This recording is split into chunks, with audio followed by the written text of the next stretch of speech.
centuries-old temple and the search for a lost river that runs beside it. This was what led to the rejuvenation and restoration of the Sakarni River that runs in the Newari village of Pratapgarh district of Uttar Pradesh. In October of last year, a group of environmentalists and local community members from the Newari village approached the District Environment Committee of Pratapgarh and asked them to rejuvenate and restore the lost river of Sakarni. This is a 28-kilometer long river that originates in the Khuilan Devi Dham or Khuilan Devi Temple of Newari village. After years of silt accumulation, encroachment, and negligence, the river had dried up to a puddle in most places of Pratapgarh.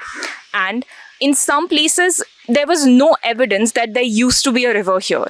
However, after doing research about the origins of the river and how they could restore it, a group of environmentalists, along with the district magistrate and the chief development officer of the district, got together and restored the river by digging it up in its original course. The Sakarni River is a monsoonal river that is a tributary of the Sai River. In October 2023, the DM of Pratapgarh decided to restore the river to its original shape and form through the MNREGA scheme. Over 30,000 people from 20 Gram Panchayats came together to work on this project and make it successful. जिले में ऐसा पहली बार सुनने को मिल रहा है, परंतु इसके अलावा जो प्रदेश में कई जनपदों में लोगों ने इस पर काम किए हैं, तो ऐसा नहीं कि कोई फर्स्ट टाइम का आइडिया था, परंतु इसके लिए इन सब कामों के लिए हमेशा कुछ एक्स्ट्रा एफर्ट डालने की आवश्यकता होती है, तो वो हम लोगों ने प्लान करके किया। और इसमें अच्छी बात ये रही कि लोकल जो जितने भी स्थानीय लोग हैं उनकी भी भागीदारी रही, और मुझे इससे उम्मीद है कि वो जो नदी हम लोग के द्वारा रिजनरेट की गई है वो continue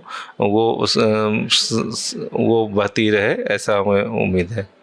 One of the reasons why the river mattered so much to the people of Pratapgarh is due to its cultural importance in the region, especially the stories around the origin of the river at the Khuilan Devi Dham temple.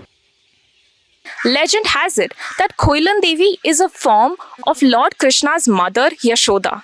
And while the origins of the temple in Newari itself are unknown, there are a number of interesting stories around it. The most interesting story is that over 400 years ago, there used to be a priest, Kalika Bhagat, who would walk on the water every day to cross the river that separated his house from the temple of the goddess that he worshipped.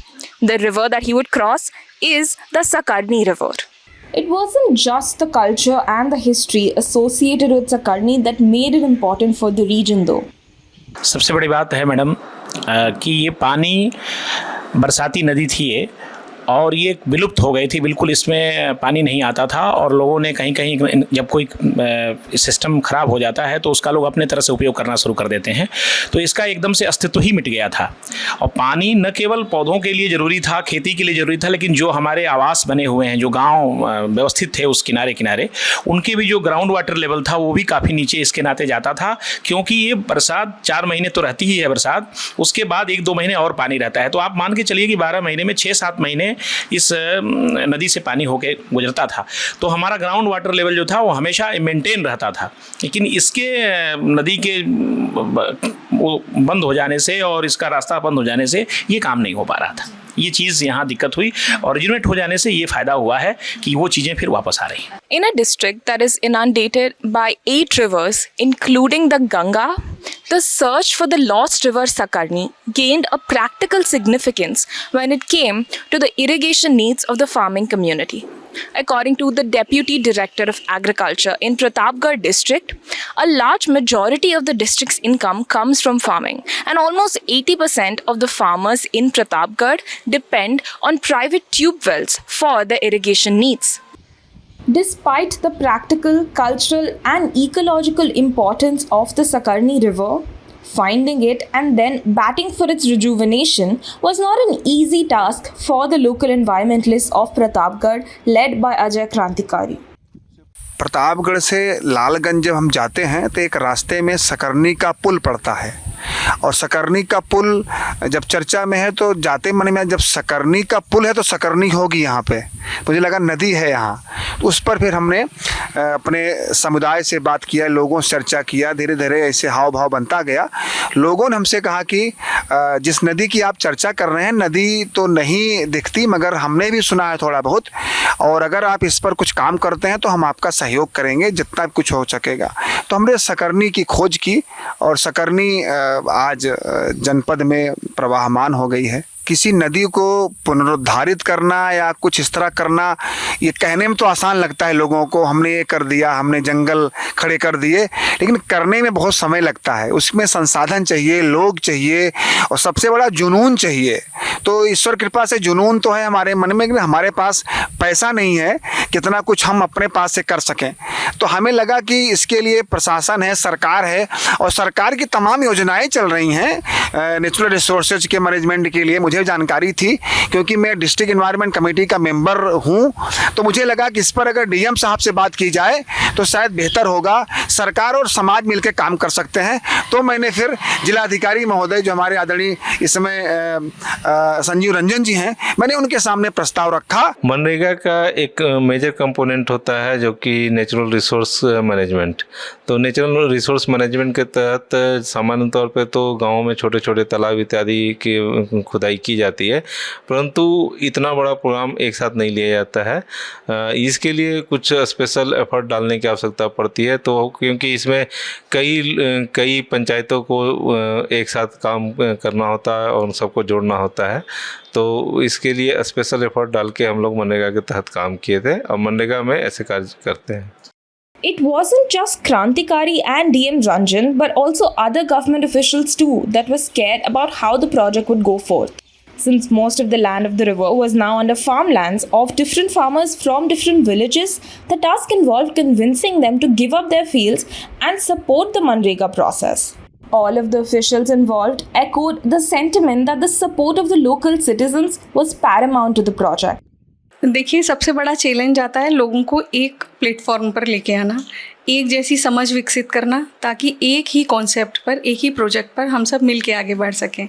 लेकिन जब लोगों को हम उनका दूरदर्शी हित बताते हैं, उनको ये बताते हैं कि उनके आगे आने वाली पीढ़ियाँ किस तरह से संरक्षित रहेंगी, तो लोग धीरे धीरे समझते हैं और बहुत सहयोग मिलता है उनका उम्मीद से ज़्यादा।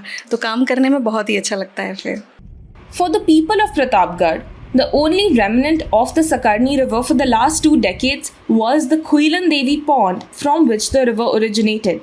During monsoons, every year the villages closest to the pond would get inundated because they were in the floodplains of what used to be the Sakarni River. यहाँ जो बारिश के मौसम में सब मतलब हर जगह पानी पानी हो जाता था तालाब में, मतलब सड़कें भी डूब जाती थी, लोग यहाँ आना बंद कर देते थे, काफ़ी दिक्कत होती थी। लेकिन अब की जब से नदी बनी हुई है कोई भी दिक्कत नहीं हो रही है, सब काफ़ी खुश हैं। और यहाँ मंदिर पे भी बराबर हर मंगलवार को यहाँ मेला लगता है और सब बराबर दर्शन करने आते हैं। The project, which took over 8 months to come to fruition and cost a little less than rupees 1.40 crore, is now being reaped by the locals whose hard work went into creating it. But the administration has also planned out the long-term goals that they have for the river. हमारे जिलाधिकारी महोदय और हमारे तत्कालीन CDO महोदय ने मिलकर के इसे न केवल पुराना रूप दिया बल्कि इसके प्रति लगातार सजग भी हैं और पर्यावरण की जो मासिक बैठकें होती हैं उसमें भी सभी अधिकारियों को निर्देशित भी करते रहते हैं कि इसको बनाए रखना भी है और इसके साथ साथ जो भी हमारे चेक डैम बना के पानी का स्तर कहीं कहीं ऊँचा करना, फिर सिंचाई के लिए लेना या फिर उसमें ऐसे रास्ते जाने आने के लिए फुटब्रिज बनाने और उसको ये एहसास कराना कि ये जनता की चीज़ थी जो बहुत दिनों बाद फिर वापस आई है, तो इसको सजो के रखना। From digging up old maps that show the original course of the Sakarni River from the irrigation department to digging up the actual embankments and trenches for the river to flow its original line, the people of Niwari achieved a first of its kind feat for the entire Pratapgarh district. The Sakarni River is the first river to be rejuvenated in this district. It was the hard work of the people of Niwari, the motivation of environment activists like Ajay Krantikari, and a little bit of a technical assistance from the Chief Development Officer and the other block development officers that made it all happen. This is Akanksha Mishra reporting for The Print.